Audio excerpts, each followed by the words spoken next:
Bersama puluhan wanita dan anak-anak pengungsi Rohingya menangis histeris di dalam tenda darurat saat didemo oleh ratusan masyarakat Kabupaten Pidi Selasa kemarin. There is an uproar in Indonesia over boats bringing Rohingya refugees, calling on the authorities and the United Nations Refugee Agency. Protesters are demanding the removal of all refugees. Halo semuanya guys, kembali lagi sama gue Aldo di Detektif Aldo, dan hari ini saya kembali lagi ya. Dan suara gue masih bindeng ya, karena gue habis COVID ya guys ya. Dan akhir-akhir ini kayaknya memang kalau lu lihat internet lagi rame banget ya. Ini isu soal pengungsi Rohingya yang datang ke Aceh. Dari mulai awalnya pada nerima, pada support mereka, sampai akhirnya sekarang itu benar-benar banyak banget orang yang kontra sama penerimaan mereka di Indonesia. Karena apa? Ya karena dari berita yang beredar itu mereka memang jumlahnya tuh benar-benar terlalu banyak. Udah gitu katanya mereka ini juga nggak tahu diri, dari mulai minta fasilitas yang bagus sampai ngeluh mulu waktu dikasih makan seadanya sama Indonesia. Tapi intinya apa sebenarnya yang bikin satu etnis ini ngungsi dengan jumlah sebanyak itu? Mari kita mulai video kali ini. Let's begin the video guys. I lost myself. I waited still for a glimmer to arrive. I know it will. Rohingya tuh masuk ke Aceh. Berita yang diomongin sama semua orang. Dan kayaknya di beberapa bulan terakhir juga jadi salah satu isu paling besar setelah adanya pemilu yang bakal sebentar lagi berlangsung. Karena jumlah pengungsinya itu benar-benar banyak banget dengan berbagai kabar-kabar kurang mengenakan dari tempat-tempat yang memang menampung. Jadi sebenarnya gerakan pengungsian Rohingya ini udah dimulai dari tahun 2022 lalu. Dan kedatangan mereka ini juga bertahap dan berkali-kali. Sampai akhirnya di tanggal 15 Desember kemarin itu udah ada sekitar 1.608 warga Rohingya yang ada di Aceh. Nah tapi kalau mau tahu akar permasalahannya, gue harus bahas dulu dari sejarah etnis mereka yang memang sangat-sangat terbuang lah bisa dibilang. Oke, gue mulai dari sejarah awal si etnis ini dulu. Jadi dari banyak sejarawan dan kelompok-kelompok mereka, etnis Rohingya sendiri diketahui tinggal di Myanmar sejak abad ke-12. Yang daerah tepatnya itu punya nama Rakhine. Ini lu bisa lihat ada di mana lokasinya. Nah, lompat ke tahun 1800-an, kan daerah Myanmar yang dulunya punya nama Burma itu ada di bawah kekuasaan Inggris dari tahun 1824 sampai 1948. Nah, setelah masa imperialisme Inggris, ternyata jadi banyak juga penduduk hasil migrasi dari daerah India dan juga Bangladesh yang ke sana. Dan karena Myanmar itu udah memerdekakan diri di tahun 1948, Myanmar atau Burma itu ngebuat yang namanya Union Citizenship Act. Yang intinya mereka itu mensahkan etnis-etnis apa aja yang bisa jadi warga negara Burma. Dan yang harus di-note adalah tidak ada yang namanya Rohingya di daftar tersebut. Tapi walaupun gak ada tertulis di sana, pasca kemerdekaan Burma itu sebenarnya pemerintah di sana masih ngasih kewarganegaraan dan juga kartu identitas buat masyarakat Rohingya. Tapi setelah adanya kudeta militer di tahun 1962, pemerintah Burma tuh mulai ngurangin dokumentasi identitas ke masyarakat Rohingya. Yang intinya itu tidak menganggap generasi penerus Rohingya sebagai warga negara Burma di masa itu. Makanya di tahun 70-an akhir itu banyak warga Rohingya yang akhirnya pindah alias kabur ke daerah Bangladesh. Dan puncaknya itu ada waktu pemerintah Burma itu ngelakuin operasi militer Nagamin yang akhirnya bikin warga Rohingya kocar-kacir ke Bangladesh gitu ya. Dan walaupun memang masalah ini masih berlanjut, karena bisa dibilang puncak sebenarnya itu ada di tahun 1982, waktu ada aturan kewarganegaraan baru yang lagi-lagi tidak mengikut sertakan etnis Rohingya di 130 lebih kelompok etnis yang ada di daftar tersebut. Dan pastinya makin banyak masyarakat Rohingya yang gak dianggap sebagai warga Burma.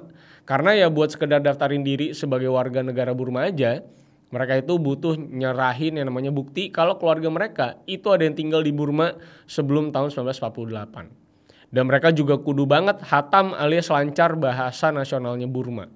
Dan udah jelas, kelompok Rohingya ini pasti mayoritas gak bisa ngasih bukti soal keluarga mereka dan asal-usulnya. Atau ya bahkan ada juga kasus penolakan tanpa alasan yang jelas setelah mereka sebenarnya udah mengajukan dokumen-dokumen yang dibutuhkan. Terus setelah adanya diskriminasi etnis lagi di tahun 80-an tadi, di tahun 91 militer Burma itu ngeluncurin operasi Pitaya atau biasa dikenal dengan Clean and Beautiful Nation, yang dimana pasukan militernya itu ngelakuin kekerasan ke banyak banget warga Rohingya. Makanya dari kejadian tersebut, sebagian warga Rohingya itu kabur lagi ke Bangladesh. Dan gak berhenti di operasi Pitaya tadi doang, karena pemerintah Burma itu juga memperketat penjagaan perbatasan dengan ngebuat pasukan Asaka, yang isinya itu prajurit polisi, tentara, pegawai cukai, sampai ke pegawai imigrasi juga ada di sana buat mengamankan daerah mereka dari para Rohingya ini. Nah, tapi pasca dibentuknya Nasaka tadi, di tahun 92 itu sempat pengungsi Rohingya tuh yang memang balik lagi ke Burma, walaupun memang setelah mereka masuk juga keadaannya sebenarnya dipersulit juga, terutama dari hal identifikasi dan juga masalah kewarganegaraannya. Karena kan jadi tidak punya kewarganegaraan gitu. Karena di tahun 95 itu pemerintah Burma tuh ngeluarin format identifikasi identitas baru buat para Rohingya.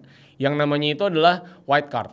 Dan intinya si White Card ini sekedar kartu identitas doang tanpa ngebuktiin kewarganegaraan seorang etnis Rohingya. Dan ya, pencatatan sipil bayi-bayi yang baru lahir juga pada ditolakin semua intinya pada waktu itu. Tapi dari yang barusan gue kasih tahu ke kalian soal timelinenya etnis Rohingya di Burma atau Myanmar, sebenarnya itu cuma sejarah singkat soal perjalanannya mereka dari sejak Myanmar itu lepas dari koloni Inggris. Karena sebenarnya di akhir tahun 1970-an itu beberapa sumber ngasih tahu kalau jumlah orang yang kabur ke Bangladesh itu jauh lebih banyak dari itu, dari yang tercatat. Dan yang kabur ke negara-negara lain juga jauh lebih banyak lagi.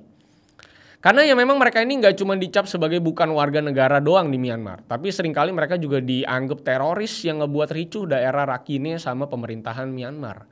Bahkan di tahun 2000-an aja, mereka ini sampai di-track per anggota keluarga. Dan semuanya itu harus di-list sama pemerintah. Dan foto tiap orangnya pun datanya ada di pemerintahan Myanmar. Yang jelas karena label teroris dan kriminal yang dikasih ke para Rohingya tadi. Jadi di-track semuanya. Sampai keberadaannya, sampai keluarga-keluarganya.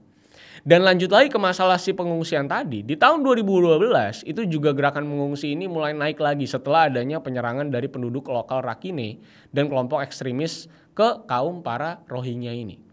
Yang alasannya itu karena ada dugaan kalau beberapa pria yang kabarnya beragama Muslim itu memperkosa dan membunuh perempuan Buddha di sana. Ini asumsinya. Makanya parah banget cekcoknya.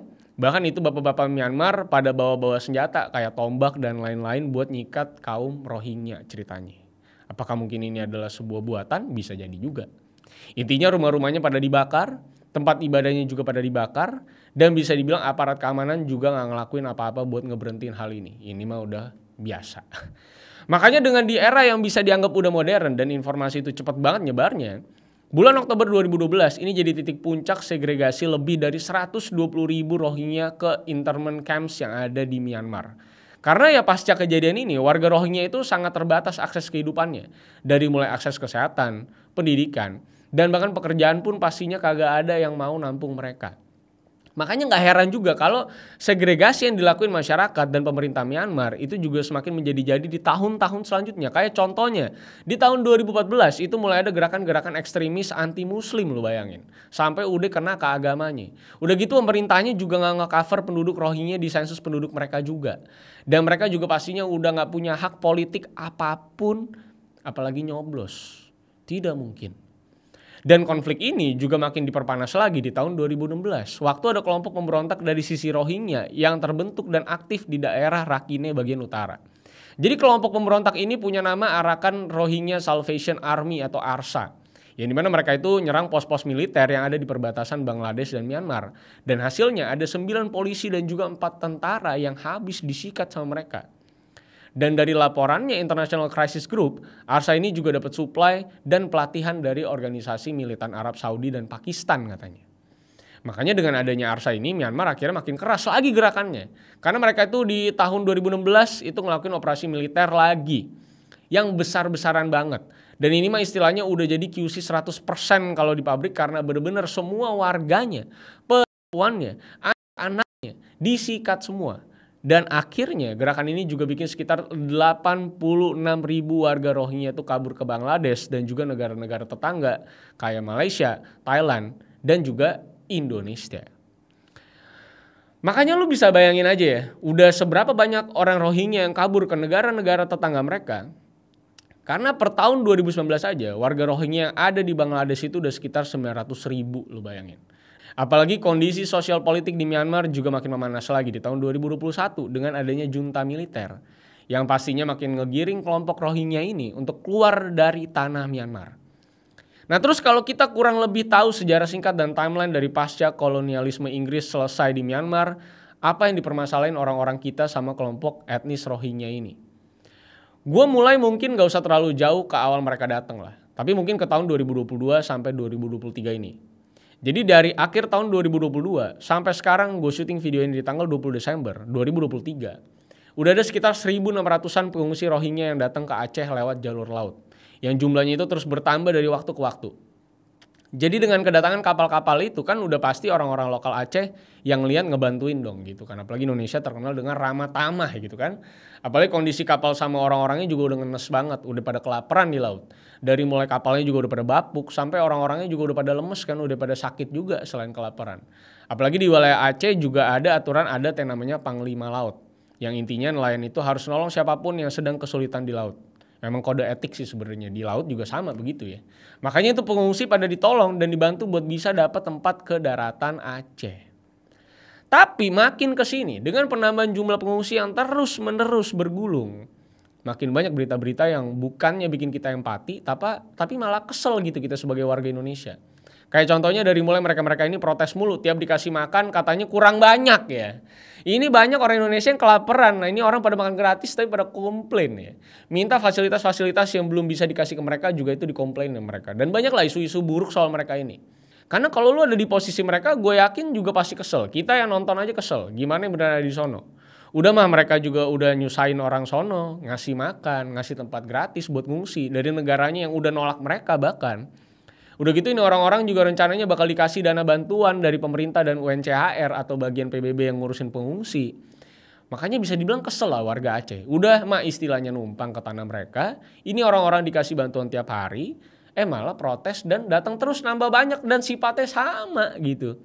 Karena kalau kita lihat aja Indonesia mah enak banget hitungannya masih dibantuin gitu ya warga lokal gitu kan. Sedangkan kalau lu lihat mereka itu ke Thailand, itu pengungsi yang datang lewat jalur darat aja, itu ditahan dulu bos di imigrasi. Kalau Indonesia masuk gitu kan. Dan harus di screening dulu tuh kalau di Thailand. Dan dicek dulu semuanya.